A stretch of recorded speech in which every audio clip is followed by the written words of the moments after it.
Okay, good morning everyone. Welcome to the Lamrim class.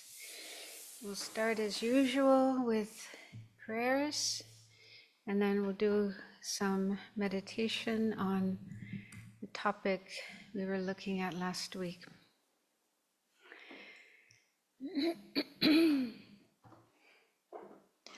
To the teacher endowed, transcendent destroyer, one that's gone, foe destroyer, completely and fully awakened one, perfect in knowledge and good conduct, one gone to bliss, know of the world, supreme guide of beings to be tamed, teacher of gods and humans to you, the Buddha endowed, transcendent destroyer, glorious conqueror, Shakyamuni, I prostrate, make offerings and go for refuge. When, O supreme among humans, you were born on this earth, you paced 7 strides and said, I am supreme in this world. To you who arise, then I bow. With pure bodies formed supremely fine, wisdom ocean like a golden mountain, fame that blazes in the 3 worlds, winner of the best supreme guide, to you I bow. With the supreme science, face like the spotless moon, color like gold, to you I bow. You are immaculate, the 3 worlds are not, incomparable wise one, to you I bow. Great compassionate protector, all-knowing teacher, field of merit and good qualities, vast as an ocean, to the Tathagata I bow. Through purity, freeing from attachment, through virtue, freeing from the lower realms. Unique, supreme, ultimate reality, to the Dharma that is peace I bow. Having freed themselves, showing the path to freedom too, well established in the trainings. The holy field endowed with good qualities, to the Sangha I bow. Do not commit any non-virtuous actions, perform only perfect virtuous actions. Subdue your mind completely, this is the teaching of the Buddha. A star, mirage, a flame of a lamp, an illusion, a drop of dew, a bubble. A dream, a flash of lightning, a cloud, see conditioned things as such. Through this merit may sentient beings attain the state of all-seeing, subdue the four faults, and be delivered from the ocean of cyclic existence perturbed by the waves of aging, sickness, and death. This ground anointed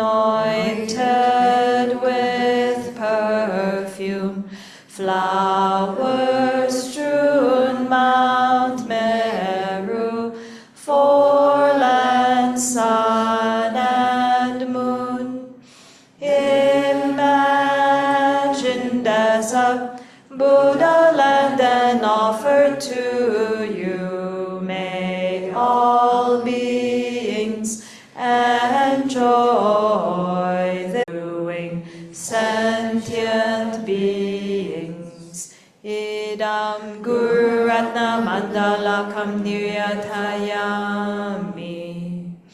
I take refuge until I have awakened in the Buddhas, the Dharma, and the Sangha. By the merit I create, by listening to the Dharma, I will attain Buddhahood in order to benefit all sentient beings. I take refuge until I have awakened in the Buddhas, the Dharma, and the Sangha. By the merit I create, by listening to the Dharma, I will attain Buddhahood in order to benefit all sentient beings. I take refuge until I have awakened in the Buddhas, the Dharma, and the Sangha. By the merit I create, by listening to the Dharma, I will attain Buddhahood in order to benefit all sentient beings.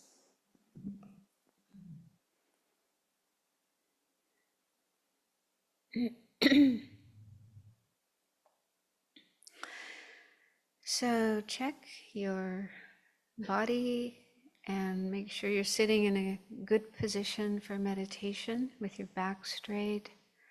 But it's also important to be relaxed and not tight, tense. So do your best to let go of any tension there may be in your body.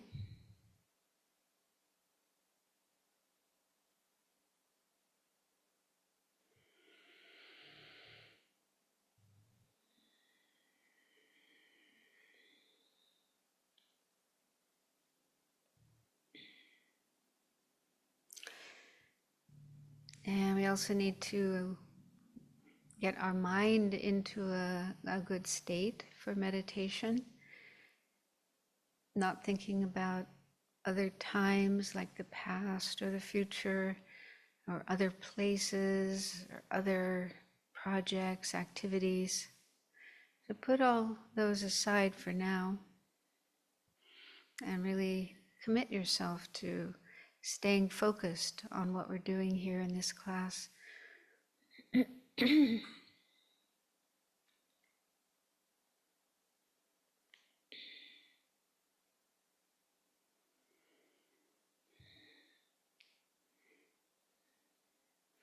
And we also need to make sure our motivation is as good as possible. Altruism, thinking about others, wanting to benefit others as much as we can in this life, but also in a more long-term sense, aiming for enlightenment, awakening, the state that the Buddha achieved, so that we can benefit others in the best way possible.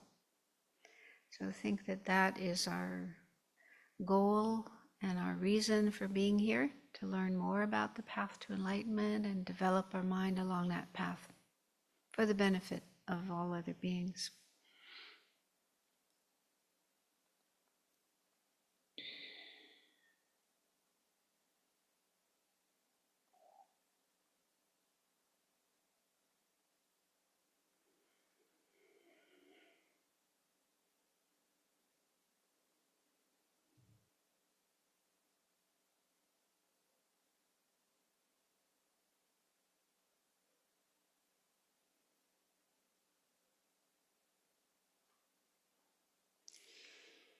Okay, so for the meditation, last week we looked at the first 7 of the 8 types of suffering.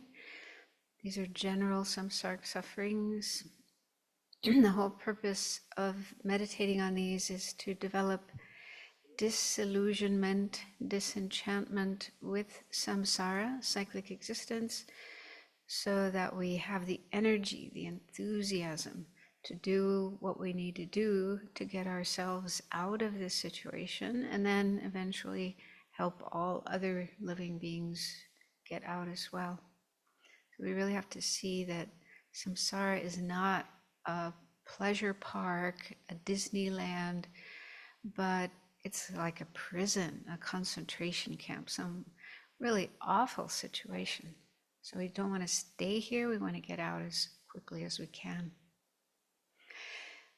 So let's look at just one of the 7 types of suffering, the suffering of aging.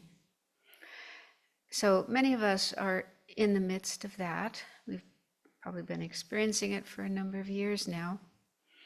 Some of you are still young and maybe not yet experiencing the suffering of aging, but you will.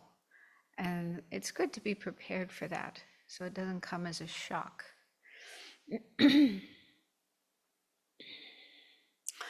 Okay, so the text explained 5 aspects of the suffering of aging. The first is the deterioration of our attractiveness. So when we're young, children, teenagers, young adults, our body is relatively attractive. We have nice, smooth, clear skin.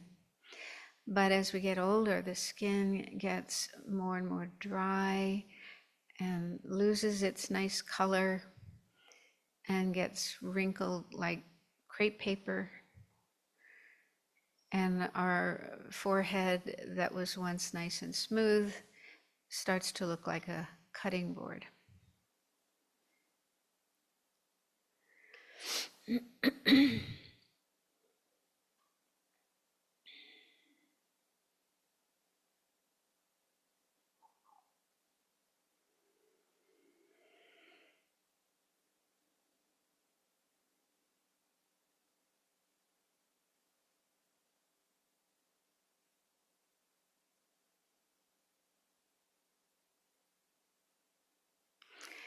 And our hair, which was once a nice color, starts to turn white or gray or silver, just a few hairs at a time, but as time goes on, more and more until our whole head is white or gray.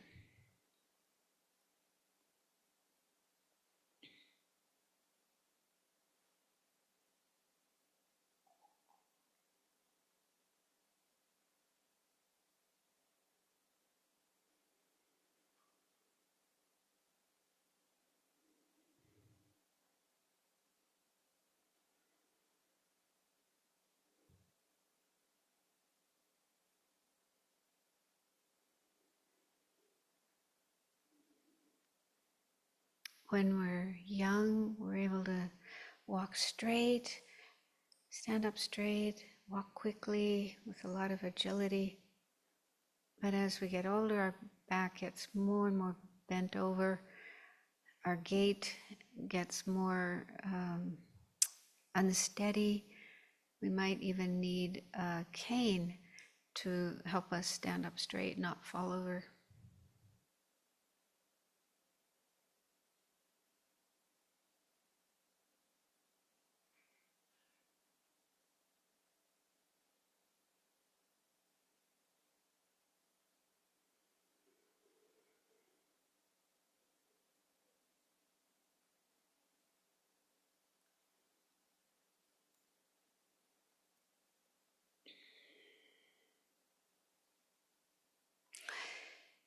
The second of the sufferings of aging is losing power and strength. So when we're young, we have a lot of energy, we can do a lot of things, we can go a long way before we run out of steam. But as we get older, our energy declines, get more and more tired, more quickly, more easily.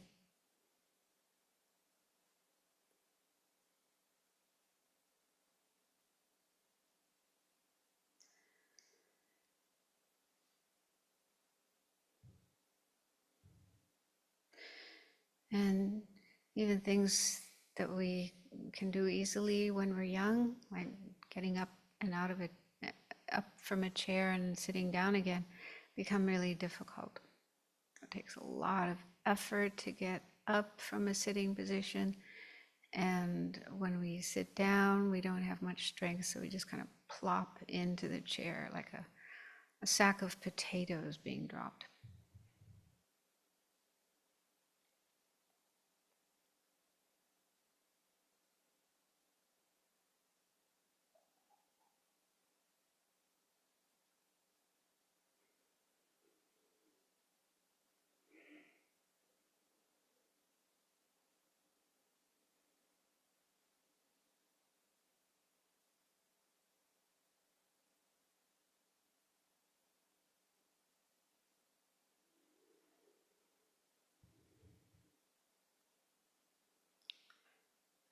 The third type of suffering here is the deterioration of our faculties, our ability to see, our eyesight decreases, our hearing decreases, and also our cognitive faculties, our ability to think and remember things, that also deteriorates, which can be very frustrating.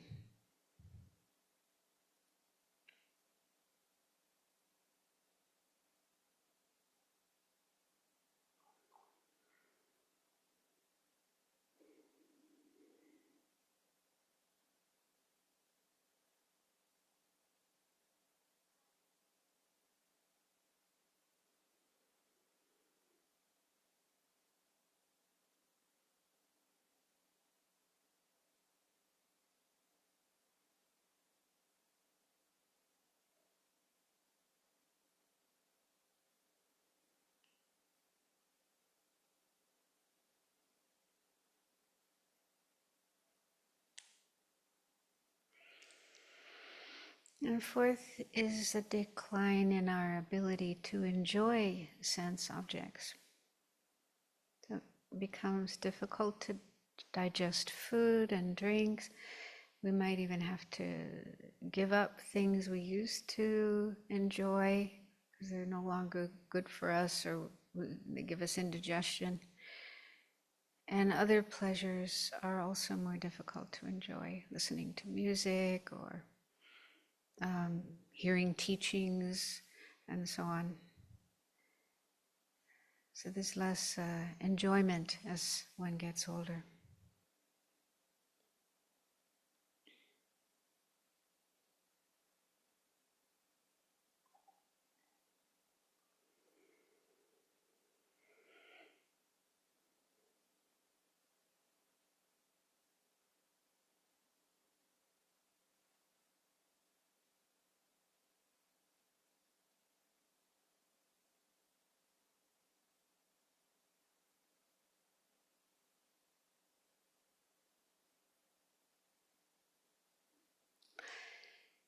And finally, the fifth one is that as our lifespan deteriorates more and more, we realize that we're getting closer and closer to the end of our life, to death.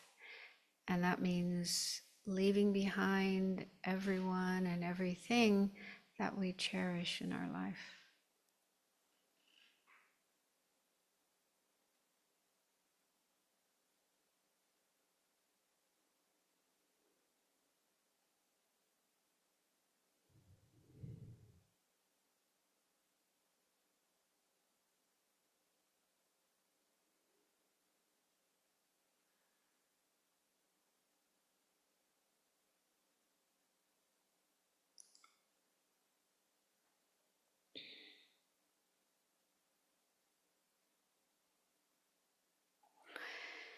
So some people who believe in rebirth might think, well, that's okay.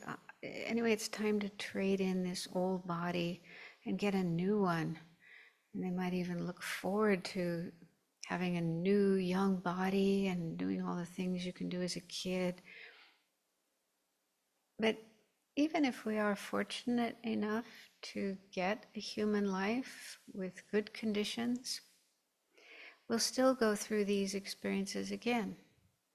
That new young body will gradually deteriorate and get old, and we will again go through these sufferings of aging.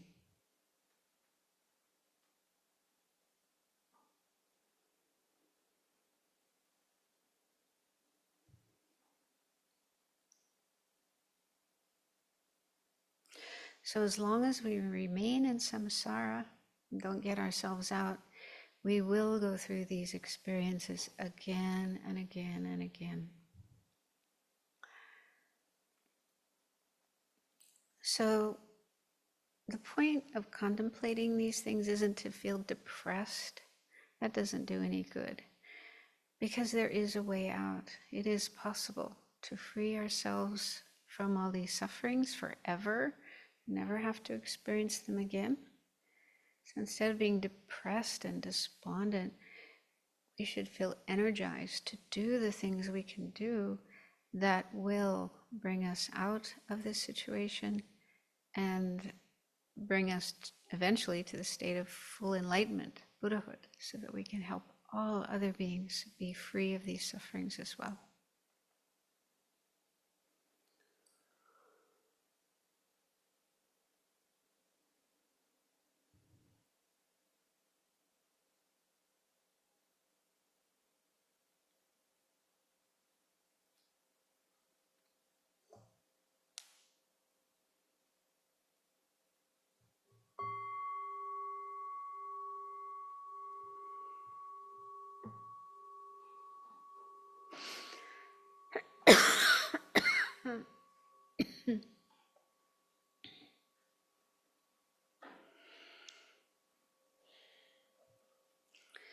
So we still have one more of the 8 types of suffering, number 8. We didn't manage to finish last time. So we'll do that and then we'll go on and look at other types of suffering. So slides. So if you have your copy of the book, we're on page 161. halfway down.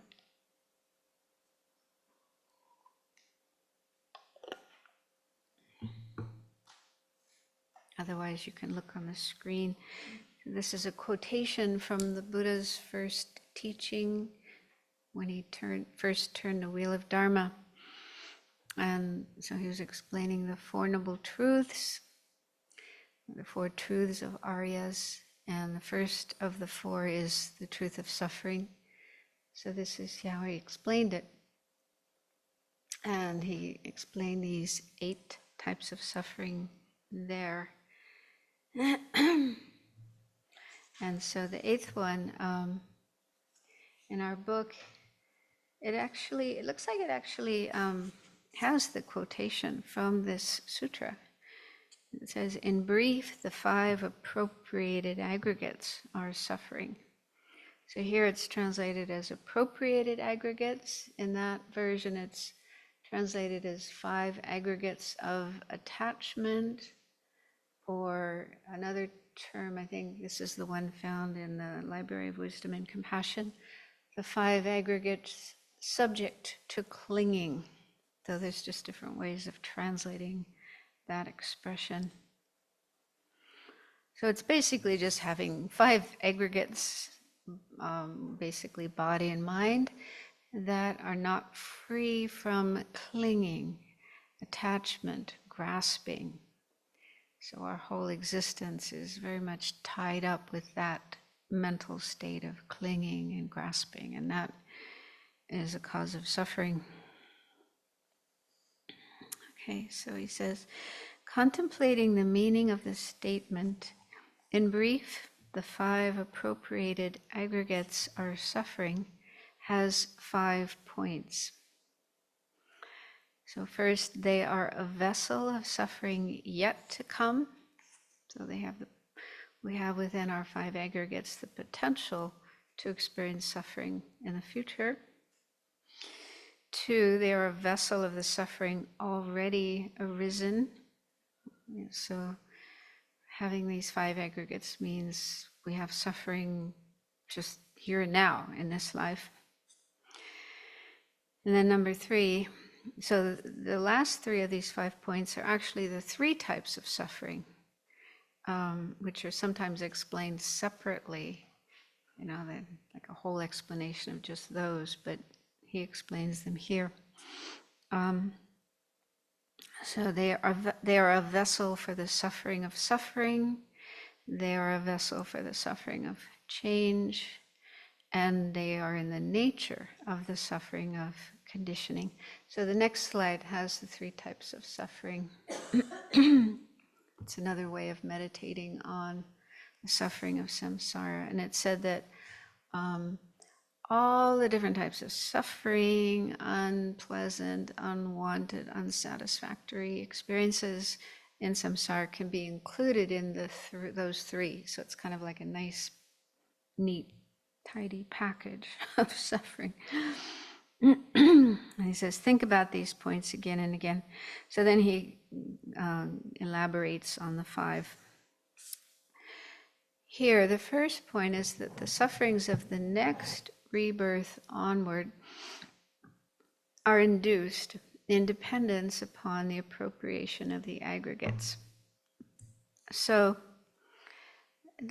contemplating that really helps you get a sense of being trapped, because we're born in this life, we have this life, this set of aggregates, body and mind, and this whole situation came about not because of a divine creator, who's perfect and loving and created us in his image and likeness, which is what a lot of people believe, but this whole situation we are in came about because of faulty factors, ignorance and karma, other afflictions, like as in the explanation of the 12 links. So it's due to our own faulty factors, mainly afflictions and karma, that have been existing in our mind from beginningless time. It's because of those that we are born into this life. So even though as a human being, we're actually in a fortunate situation, and we're a lot better off than most other sentient beings. Nevertheless, it's not an ideal situation. It's not a perfect situation at all, which is obvious. I mean, anyone who doesn't see that is blind. But it's, full of problems from beginning to end. And yeah, so this life we have now, this set of aggregates we have now, came into existence due to these faulty factors of karma and afflictions in the past.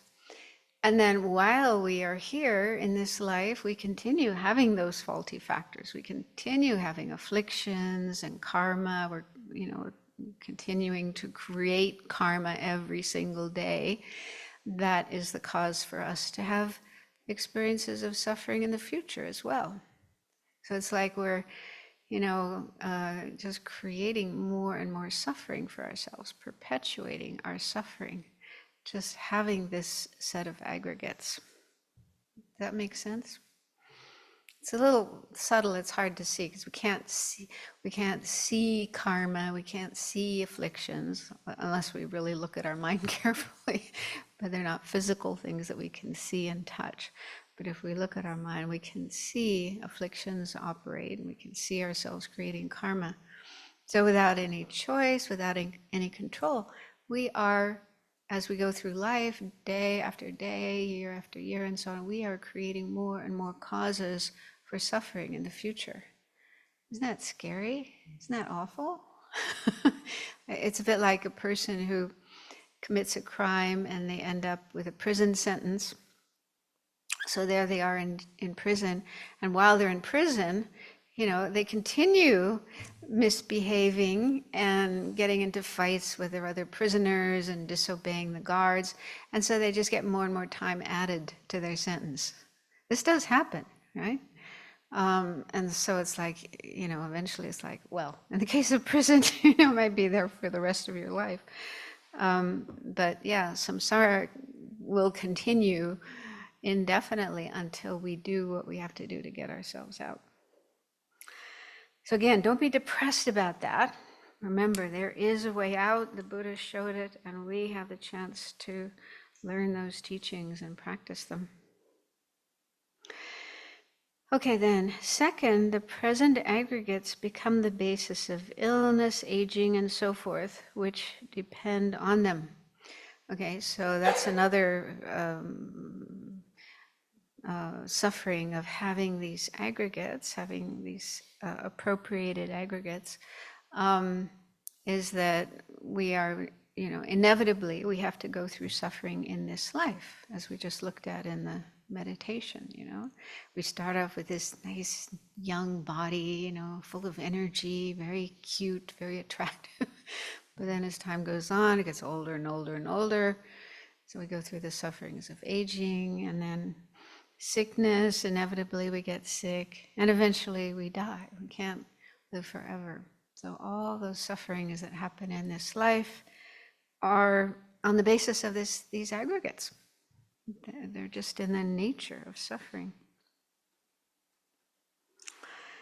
Okay, then it says, the aggregates give rise to both the third and fourth types of suffering due to their relationship with the negative tendencies of each. So the third and fourth types of suffering here are number 1 and 2 of the 3 types of suffering. The suffering of suffering, which includes any kind of unpleasant experience that we have with our body or mind that is obvious. Nobody has to tell you this is suffering. We know. Animals know. Anybody knows, when there's pain, injury, sickness, discomfort, too hot, too cold, hungry, thirsty. We know that is suffering. That is unpleasant. We want to be free of it. And then there's also mental suffering, unhappiness, anxiety, feeling hurt, feeling depressed, and so on and so forth. So many different kinds of mental suffering as well. And so, the first type of the 3 types of suffering just refers to any experience that anyone has that they know is suffering and immediately want to be free of it. And then the suffering of change, that's a little harder. And there's actually an explanation of that on the next page that we'll get to. But that is what looks like happiness, pleasure, but because it doesn't last, it quickly changes, it vanishes, and then we're left back where we were before with whatever problems we had before. So it's just like a very short-term respite from our usual unhappiness and discomfort and so on and so forth. So he gives an example on the next page that's easy to relate to. And so he's saying here that those two, suffering of change, arise. They're part of our aggregates. They arise from our aggregates due to their relationship with negative tendencies of each. So because we have these negative tendencies in our mind, we have attachment, we have aversion, we have jealousy, we have ignorance, and so on, all the different kinds of afflictions. So we're born, from the time this life begins, our mind is not a clean slate, a pure, pure thing, but it's already contaminated with afflictions from our past life and karma. And so right from the beginning of our life, there are those negative tendencies in our mind, and it's because of those that we experience all these other types of suffering. Okay, fifth, by their mere existence, the appropriated aggregates arise in the nature of the suffering of conditioning. That's number 3 here. Sometimes it's called suffering of, it's, a little complicated, pervasive, compounded suffering. That's one translation. Suffering of conditionality. That's a little bit of a complicated term. But it simply refers to having aggregates, like having a body and a mind that are under the control of karma and mental afflictions. So as I just mentioned, right from the beginning of our birth, beginning of our life, we already have karma and afflictions. Our life came about as a result of karma and afflictions from the previous life, from many previous lives. And right from the beginning, we are tied up with, bound up with karma and afflictions. They are part of our existence. And karma and afflictions are with us continuously, every minute, every second, all through our life. We're never free from them. And that fact itself, it's subtle. You can't see it, and it's even difficult to see it in meditation, but that fact of being totally bound up with, caught up with karma and afflictions, that itself is suffering. It means we're not really free. We don't have real freedom. And we can see that ourselves. We all want to be happy. We want to wake up in the morning feeling happy and healthy, feeling good. But are we able to control that? Sometimes we wake up in the morning feeling grumpy, having aches and pains, or various kinds of problems.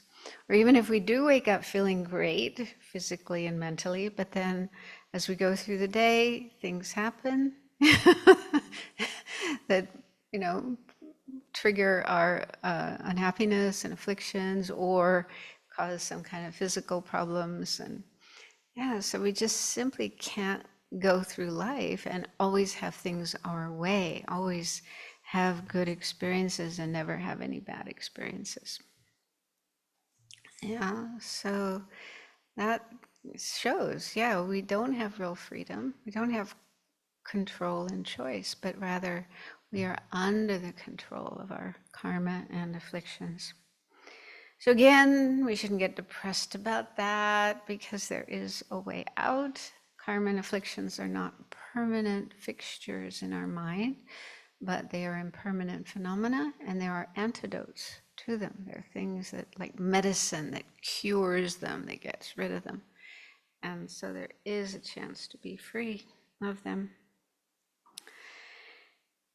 And then the second part of that sentence, it says, because all volitional formations under the control of something other, namely previous karma and mental afflictions, are the suffering of conditioning.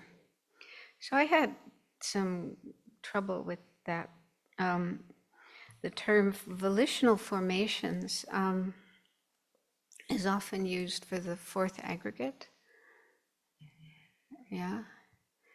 And what does Venerable call it? Miscellaneous factors, yeah. Anyway, the term in Tibetan is duje. And that term does have various meanings. It is the term for the fourth aggregate, in which case it can be translated as volitional formations or miscellaneous factors or compositional factors. There's different ways of translating the fourth aggregate. But that term in Tibetan, duje, can also refer to any conditioned phenomena, like all compounded phenomena, all conditioned phenomena, which is a synonym of impermanent phenomena. So anything that arises from causes and conditions, which includes all the physical things in the world and our bodies and so on, as well as our minds, and then that third type, what does Venerable call that? The third type of impermanent phenomena. No. Abstract composites, right? In other sources, it's called non-associated compositional factors. Very abstract composites is a little easier. Anyway, it's impermanent things that are neither form nor mind. So all of those types of phenomena that are impermanent phenomena, they are all conditioned phenomena, meaning they arise from causes and conditions. They're not independent of causes and conditions. So duce, that term can also refer to that, all conditioned phenomena. And I think that's a better translation here. Because if you translate that term duce here as volitional formation, then it sounds like it's only talking about the fourth aggregate, which I'm sure it isn't. It's talking about all the aggregates, because all the aggregates are duce. All the aggregates are conditioned phenomena, and also all the things in the world around us. So I think that's just my opinion. It's more clear that way if you translate it as conditioned things. So all conditioned things that are under the control of something other, namely previous karma and mental afflictions, are the suffering of conditioning. So the suffering of conditioning, the third type of suffering here, refers to all things that are under the control of karma and afflictions, all phenomena. So that includes all of our aggregates, as well as the world around us, this planet Earth, and everything, everyone in it. That makes sense, what I'm saying? Yeah. But it wouldn't be right to say all conditioned things are the suffering of conditioning. Why would that be incorrect?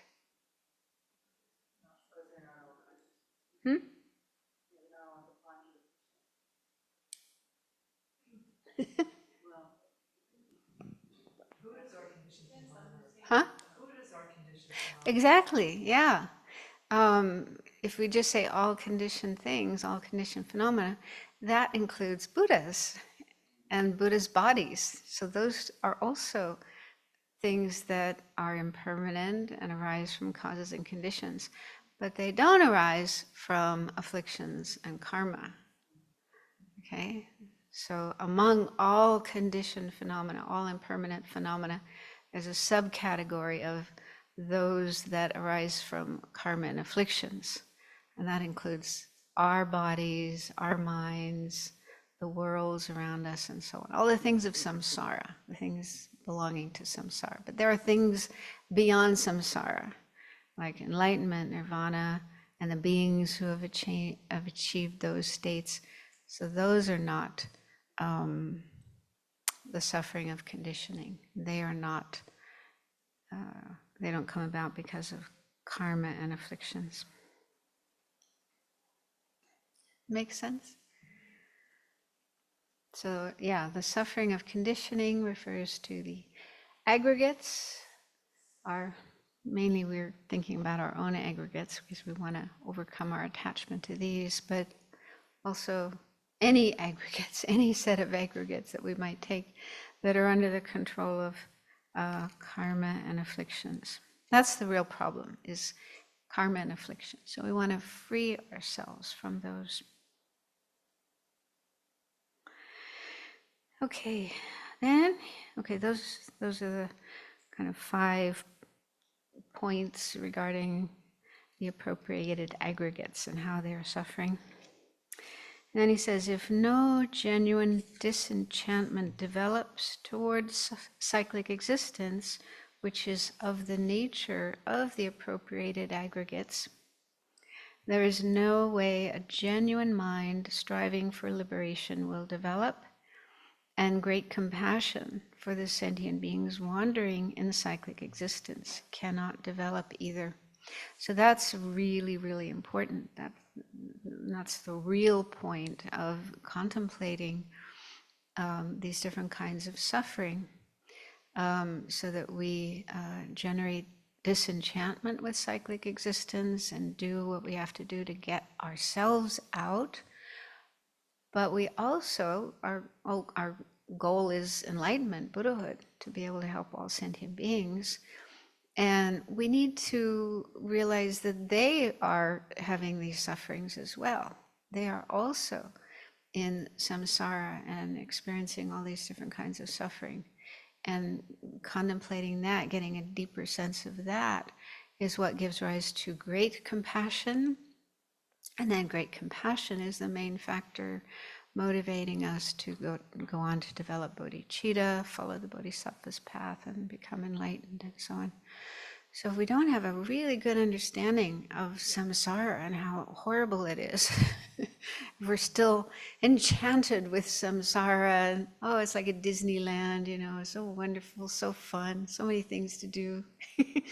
So if we still have that kind of illusion in our mind, then we won't be able to develop, of course, we won't be able to get ourselves out of samsara, but we also won't be able to follow the bodhisattva's path, have the great compassion that wants to free all other sentient beings from this situation, and then work for enlightenment so that we can bring that about.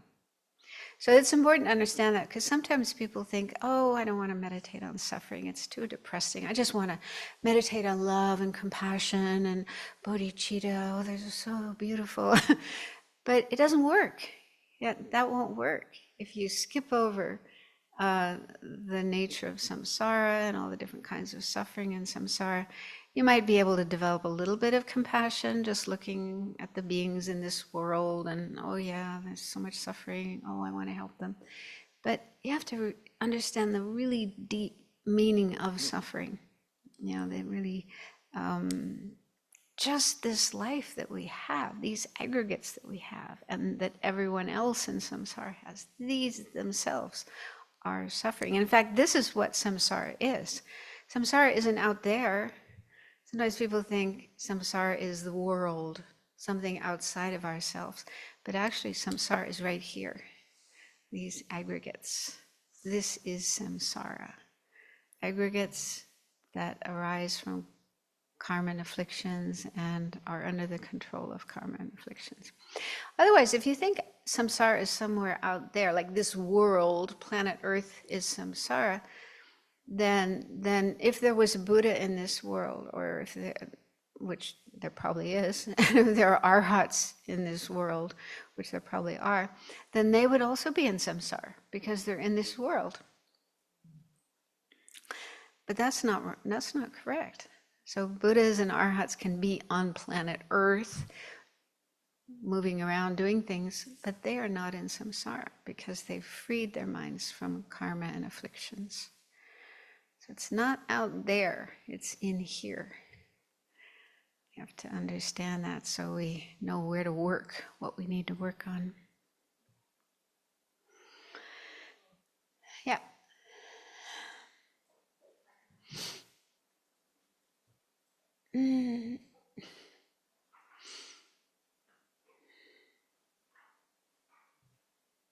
This, the fifth point of being under the control, I've always kind of struggled with the word control, because to me it feels like I have no influence or hope.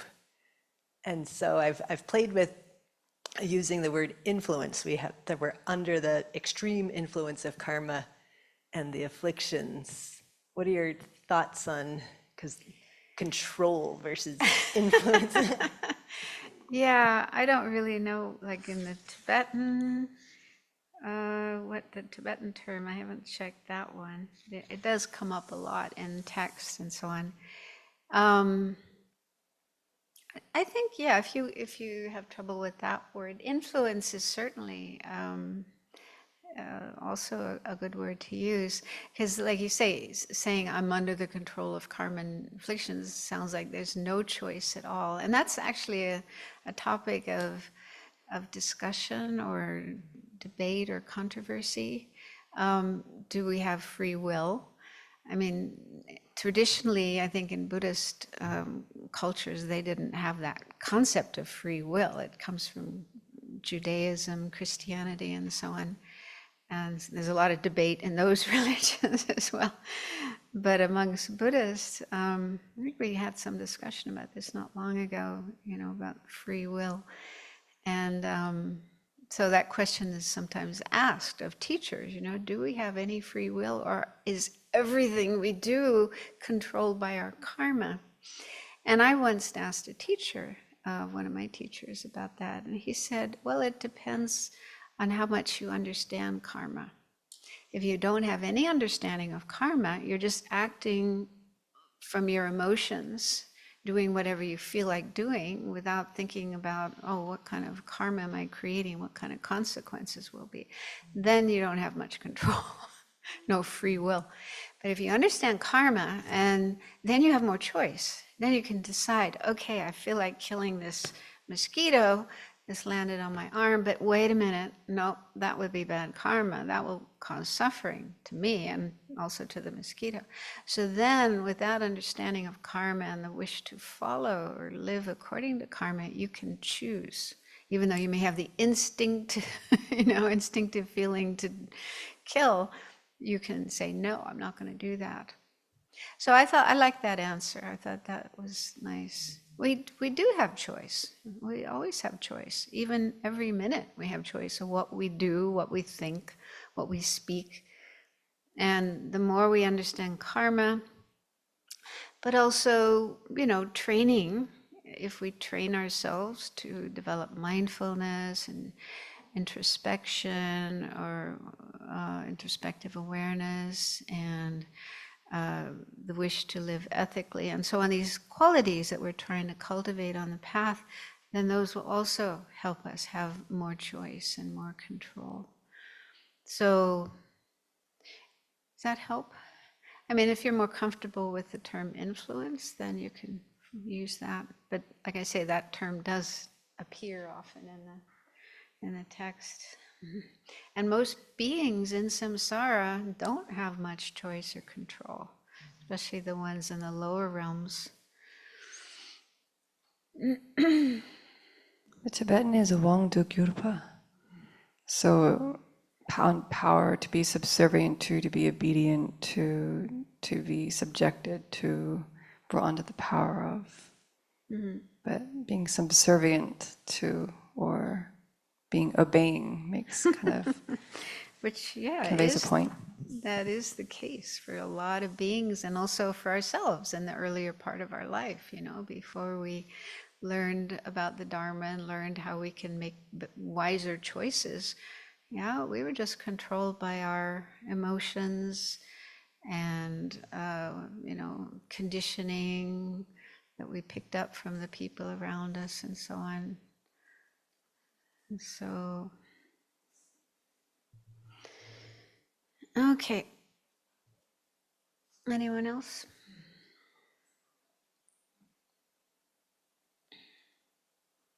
looking at it through this way, then what really helps me to deepen my understanding about what conditioned phenomena, cause and effect. But when you see the karmic propensities, you see the conditioning of our family, society, education, whatever, you start seeing that when it says conditioned phenomena, we're talking about a really deep well of all sorts of ways in which we end up who we are and what we do and how we think and where we go.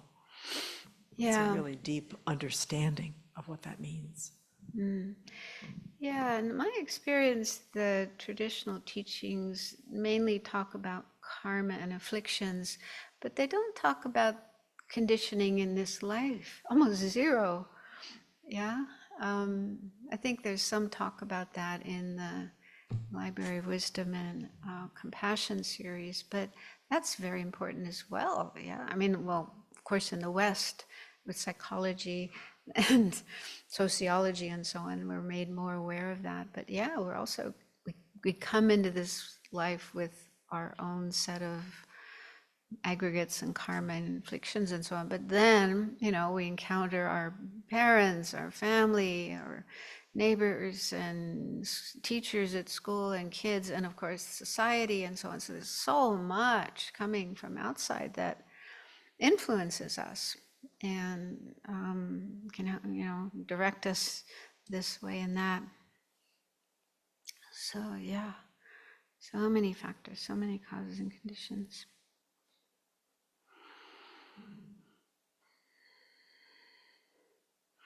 Okay, so then the last sentence there is, therefore, these contemplations are extremely important, whichever vehicle you enter, the Mahayana or the Hinayana. Yeah, so whether you want to follow the Hinayana path and achieve your own self-liberation, or you want to follow the Mahayana path and achieve Buddhahood, full enlightenment for the benefit of all sentient beings, we all have to do these contemplations.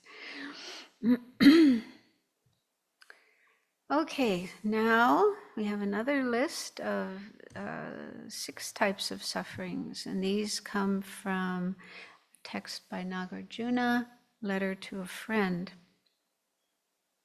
So Letter to a Friend, verses 65 to 76, states the 6 faults of cyclic existence as, they're not numbered here, but 1 is lacking certainty, 2, lacking satisfaction, 3, having to discard one's body again and again, 4, being reborn again and again, 5, changing from high to low again and again, and 6, lacking companions.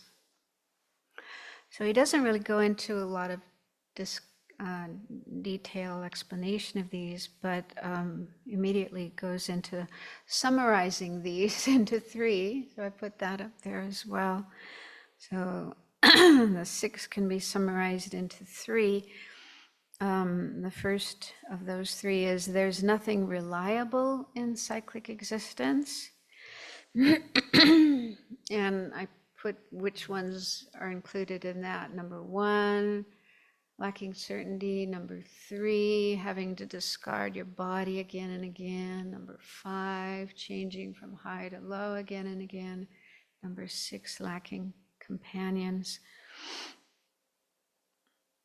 And the second of the 3 is there's no final point of satisfaction, no matter how much of its happiness you enjoy. He doesn't say which of the 6 that is, but I think it's number 2, no satisfaction. Like Mick Jagger. I think I wonder sometimes, the Rolling Stones, I mean, some of their songs, I can't get no satisfaction. And there was another one as well. You can't always get what you want. Those are the ones I remember. Yeah, to hear Mick Jagger singing that again and again. Well, it's really true. He was onto something. And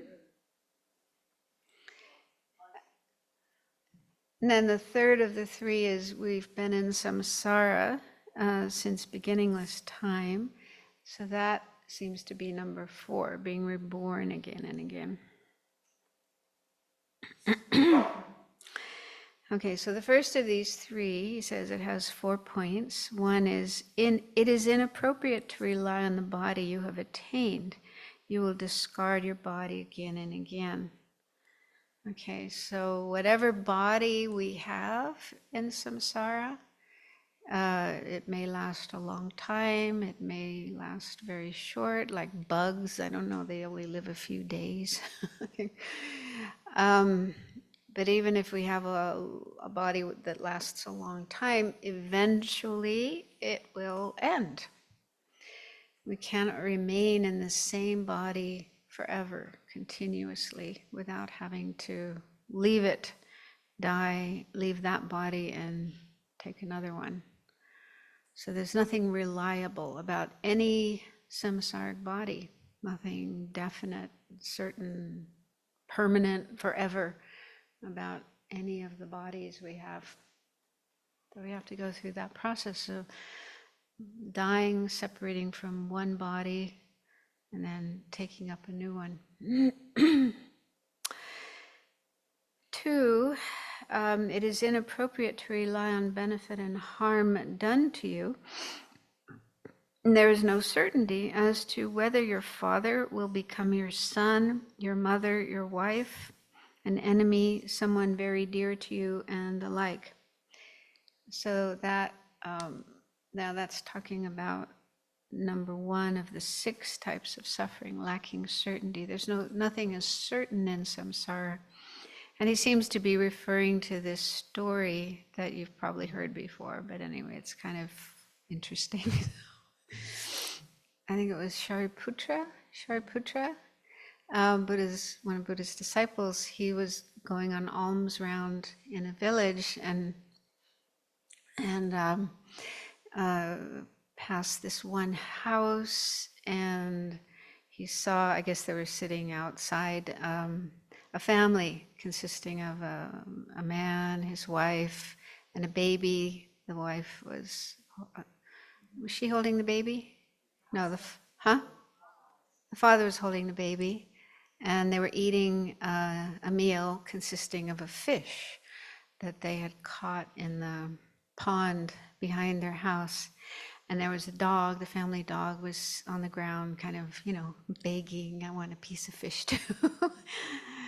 And Shariputra had, highly developed mind and was able to see the previous lives of those beings, those figures there. And let's see if I can remember. He saw that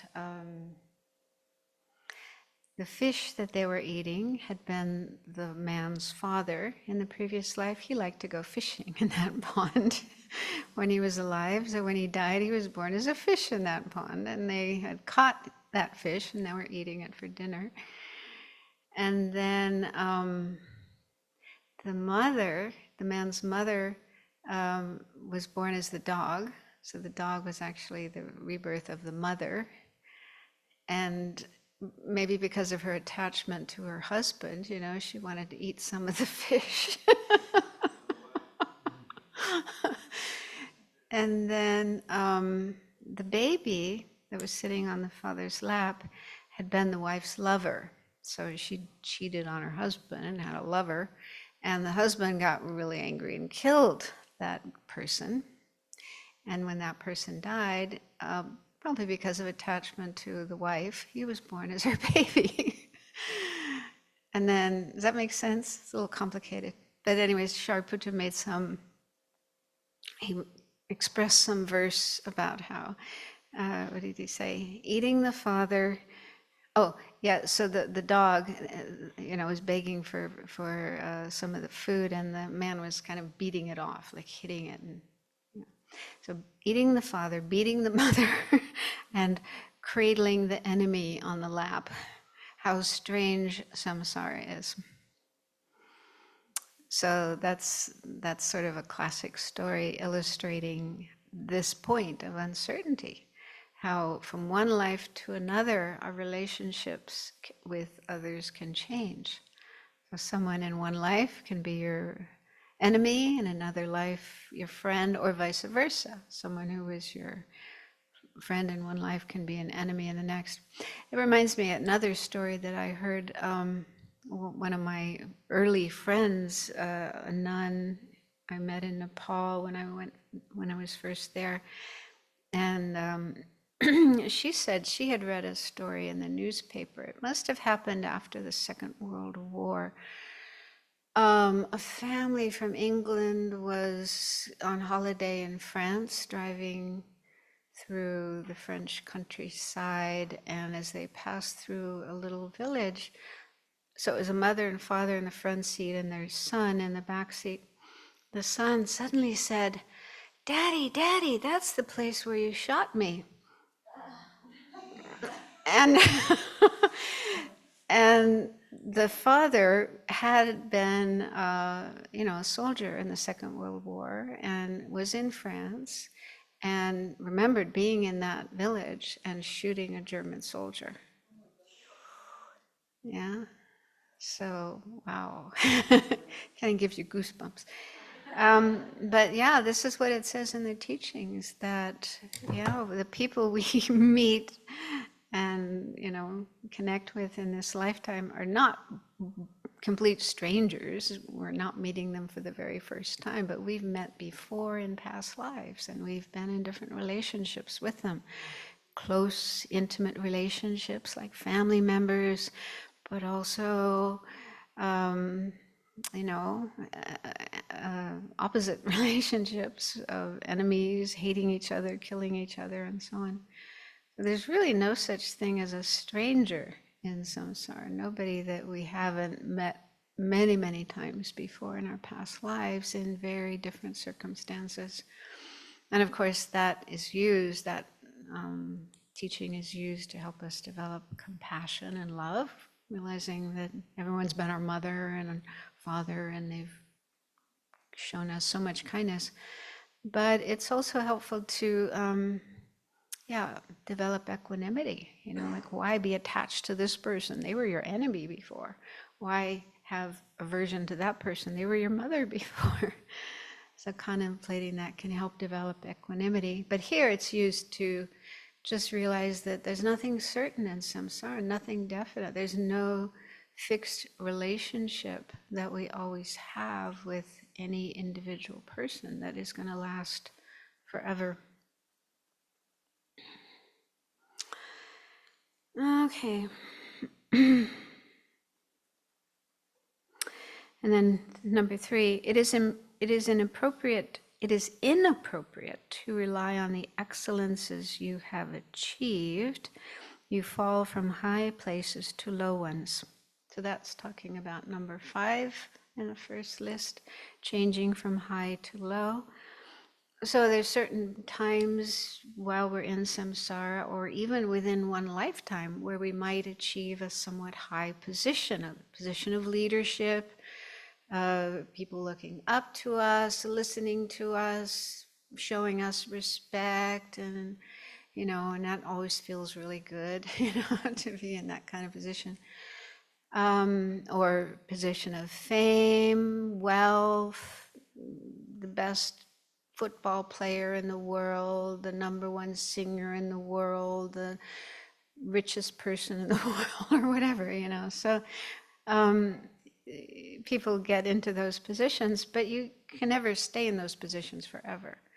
You eventually fall, either within this life, somebody else becomes number one, somebody else becomes the richest person, the most popular singer, the best football player, and so on. So you always have to get demoted to a lower level. But it also happens from life to life. In some lifetimes we're in really high situations, wonderful rebirth, wonderful wealth, pleasure, and so on, beauty. But then that inevitably comes to an end, and in the next life we might find ourselves, born as a pig in the mud, groveling in the mud. So yeah, you can never stay in a higher position forever as long as you're in samsara. So that's also a point of uncertainty.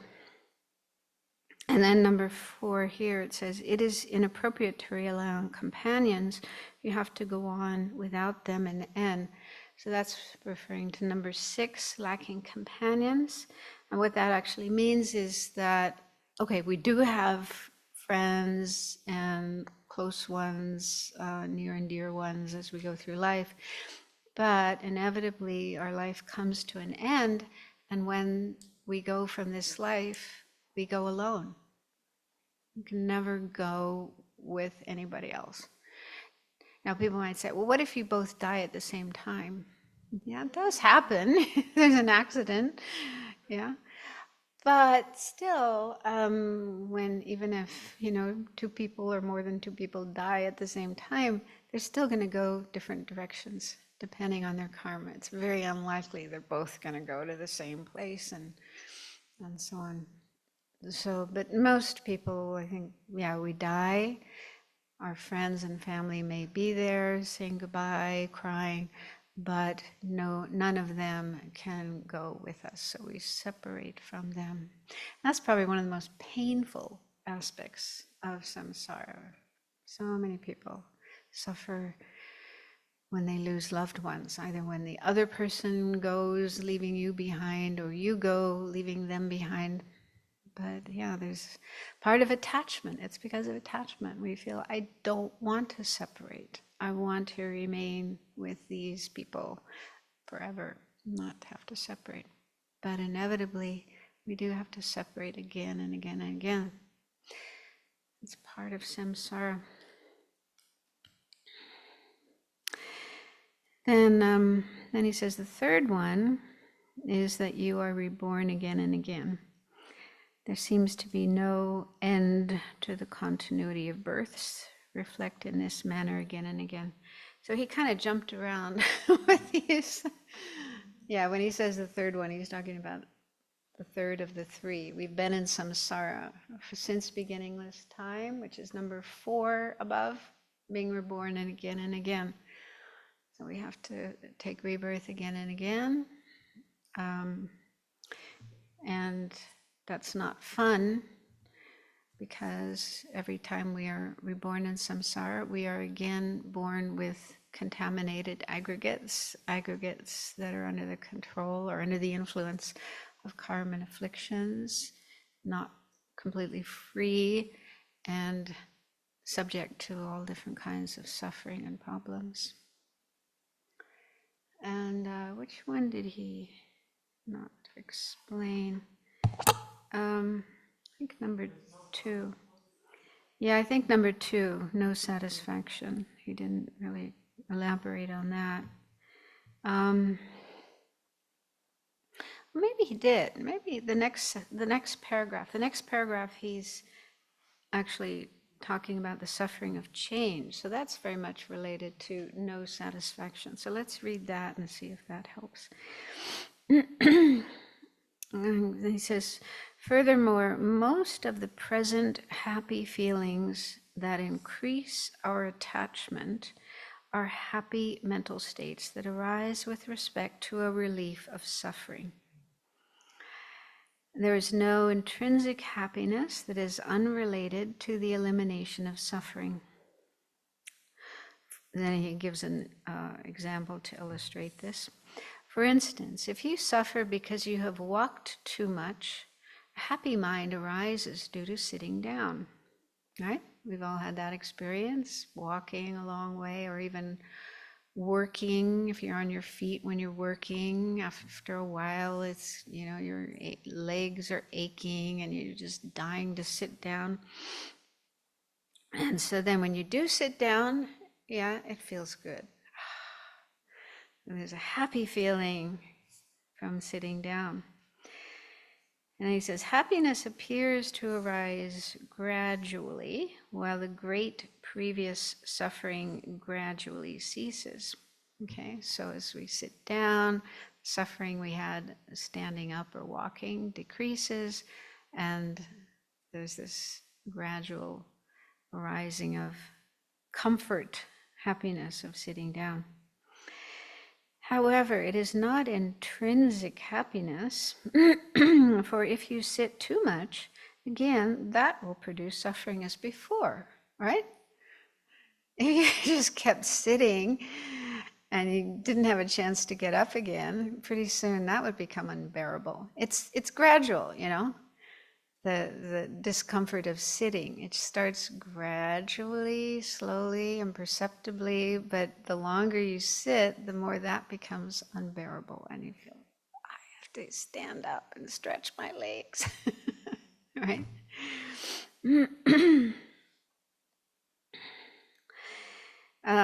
Just as suffering increases to the same extent as you are subject to the causes of suffering, so too should walking, sitting, lying, eating, and drinking, sun and shade, and the like increase your happiness to the same extent that you indulge in them, if those were causes of intrinsic happiness.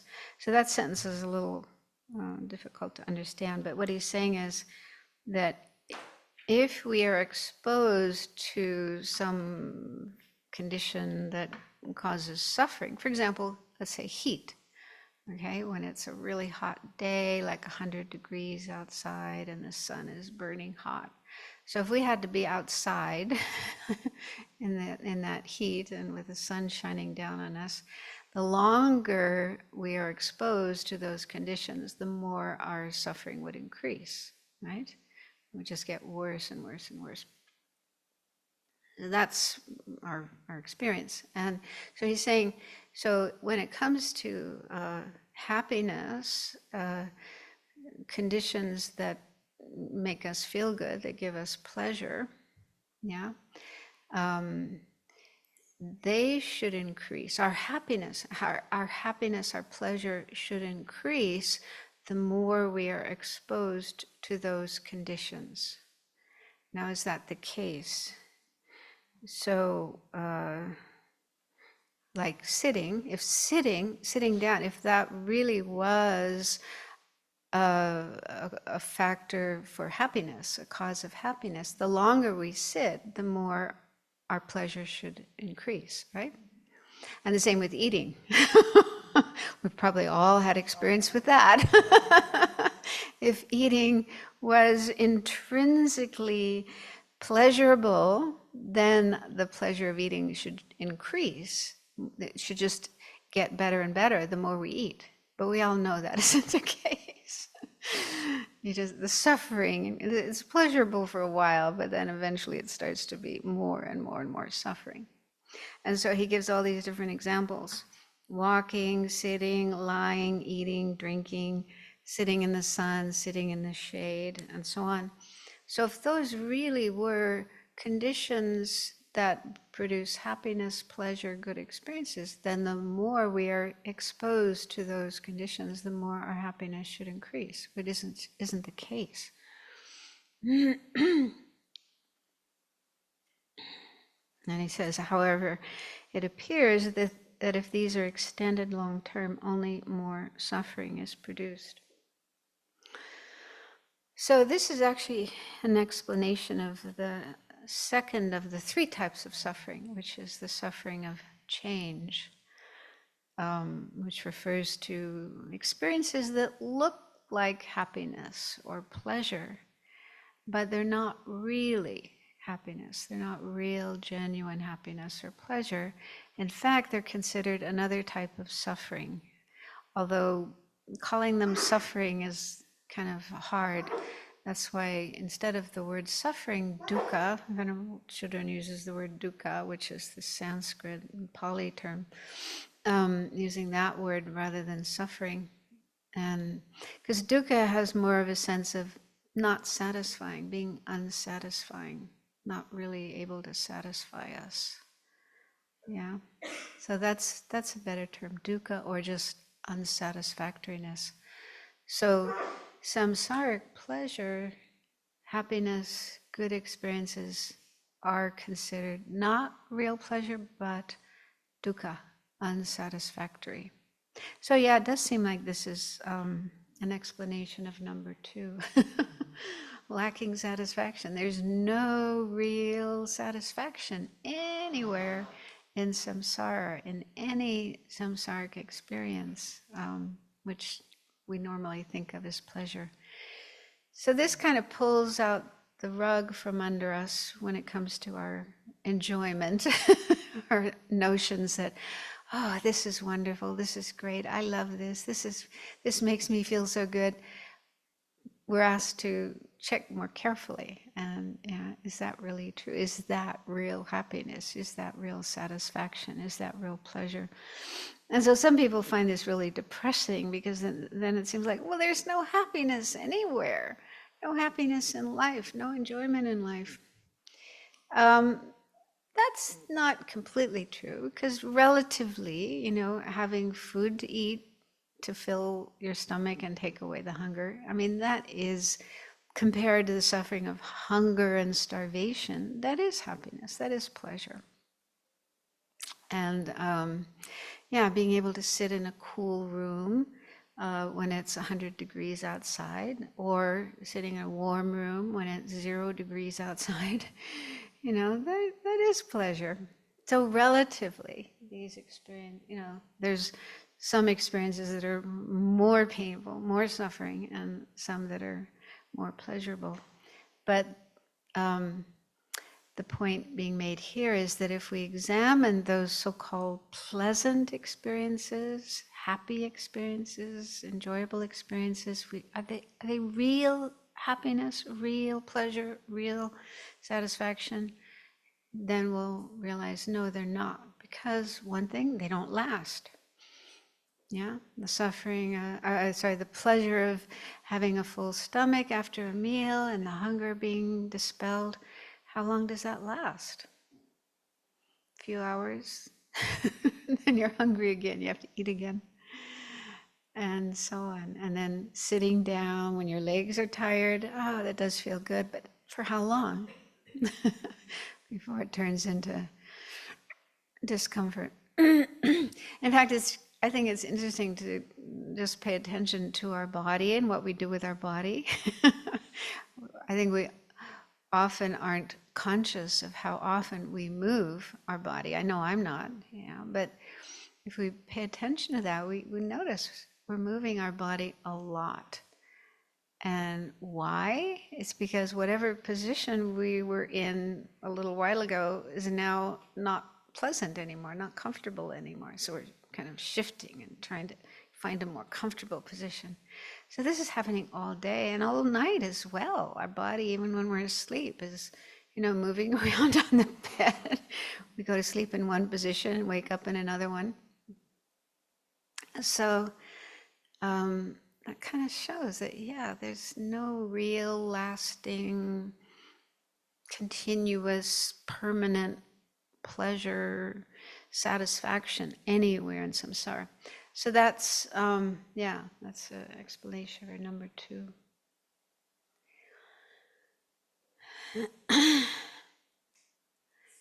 Should we go on? Can you hear more? I got another 10 minutes, or do you have questions? Tenzin?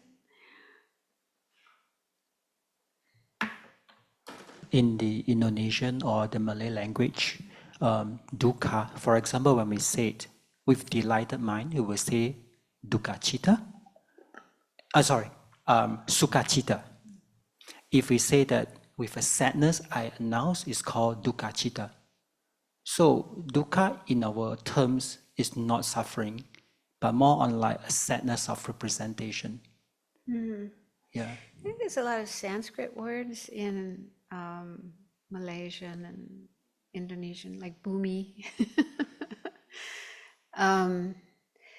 So sukha, I think originally it's Sanskrit, but also Pali. That's the word for bliss, as in sukhavadi. Sukha is bliss, happiness. And dukkha, I think I heard Joseph Goldstein gave an explanation of that. It was something about a wagon that the wheel was lopsided or broken or something like that. Do you remember? Stuck in mud. Anyway, I guess there's different interpretations. But if you have a wagon, which they, that was the mode of transportation in the past. And if one of the wheels is out of alignment or broken, then you're riding on that wagon and it's just constantly bumping. It's similar with a car. You have a flat tire, it's not a smooth ride. So it's the opposite of a smooth ride. It's a bumpy ride. So it's not like horrible, catastrophic, Hiroshima kind of suffering, but just anything that isn't really ideal, perfectly great, fantastic, satisfactory. So that's why, the unsatisfactory is a better translation than suffering, because suffering really usually sounds like, oh, it's so terrible. But there are experiences like that, but also just, even the everyday discomforts and annoyances and irritations and sadnesses and so on. So those are also included in dukkha. Anything that isn't like perfectly wonderful and ideal.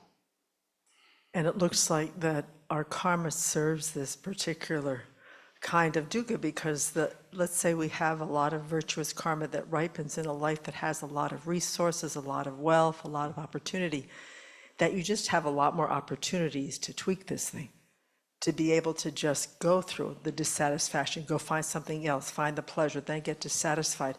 If you're really in a struggling life where you have barely enough to keep a roof over your head, it looks like it might be a little bit more nuanced, or a little bit, just to get some socks on your feet, or just to get a pair of shoes that aren't threadbare or something like that. So even our virtuous karma seems to sometimes fuel this particular trying to find this dukkha of change, to find something that will bring the happiness that we seek. So it sounds like it's a feedback loop that goes through all levels of wherever we are in samsara. There's no respite whatsoever. It's just we get more opportunities to play with it, or to find the happiness that's not there but we think is. You know what I'm saying? Well, what comes to my mind is when I was living in Singapore, I met this man. He was actually a Western man living in Singapore, and he came to see me. And I don't know how he found out about me, but anyway, he wanted to come and talk to me. So he first of all started telling me all the good things in his life. He was a millionaire. He was a successful businessman. He was a sought-after speaker, and public speaker, and all these successes in his life. And I kind of thought he was probably telling the truth, because he came in this big gold Mercedes with a chauffeur and a private secretary, and then he started telling me about the problems that he had, which were also enormous. His wife was schizophrenic. They were separated. He had 2 kids. The younger child was a boy. He had Down syndrome. The older child was a girl who was only, 13 or 14. She was also schizophrenic, and in a mental hospital. She was cutting herself, trying to commit suicide. One of his employees had tried to rip him off, and he was for millions of dollars or something, and he was involved in a lawsuit with that person, but he also had thoughts of killing that person. He couldn't sleep at night. He had to take sleeping pills. He had to take antidepressants. So this list of problems was enormous as well. And so it's like such a clear illustration that, you see these wealthy people or hear about these wealthy people, and you might think, well, they have it great. But no, not necessarily. They have problems too, sometimes enormous problems. And I also thought about how, if you are in a position like that where you have so much money and so much success, you have a lot of power, and you're able to do a lot. You can control a lot. And so then when things don't go right, like with your kids or your health, it must be even more frustrating than for someone who's like impoverished, and just barely getting enough food to put on the table. That's kind of their norm. And so they're used to it. But if you're used to power and being able to get whatever you want and do whatever you want, then when you can't do that, it must be enormously frustrating and, yeah, the mental suffering. So, yeah, I was glad that this man made connection with the Dharma. And there was a Lama visiting at the time, and I got them together, and the Lama said some words that were so helpful for this man. So I think that really helped him change direction in his life. But yeah, I don't know, that's kind of an illustration of what you were saying. That, and it's a bit like the suffering of the gods, which we're going to get to, next week. But, they have this long, wonderful, fantastic life, but then it all comes to an end, and everything is just kind of falling apart for them. And they say the suffering of the gods just before they die is worse than the suffering of beings in hell, because they've been so used to, all these pleasures, the best that you could have in samsara. That's what they're used to. And then they never thought that it was going to come to an end, but there it is. So, yeah, again, the conclusion we need to come to is samsara sucks.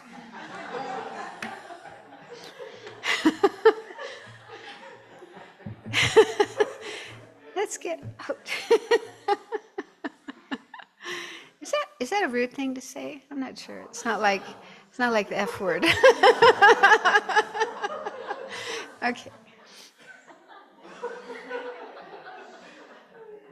I once saw a cartoon. You've probably seen it as well. It was kind of a series of frames showing a person. I think there's variations of it, but one was a woman, or it started off as a baby, and then a little girl, and then a teenager, and then, different stages of life, having a baby herself, and then getting old, white hair, and finally, and at the end saying, that sucked. Have you seen that one? You haven't? You'll have to find it. It's great. It's perfect for...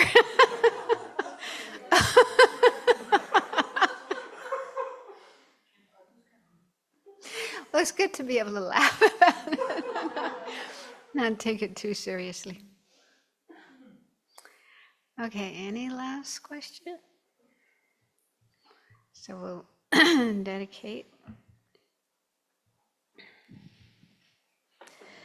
May the spiritual teachers who lead me on the sacred path, and all spiritual friends who practice it, have long life. May I pacify completely all outer and inner hindrances. Grant such inspiration, I pray. May the lives of the venerable spiritual mentors be stable, and their virtuous actions spread in the 10 directions. May the light of Losang's teachings dispelling the darkness of the beings in the 3 worlds always increase. Idam Guru Ratna Mandalakam Niryatayami. Due to this merit, may we soon attain the awakened state of Guru Buddha, that we may be able to liberate all sentient beings from their sufferings. May the precious Bodhi mind, not yet born, arise and grow. May that born have no decline, but increase forevermore.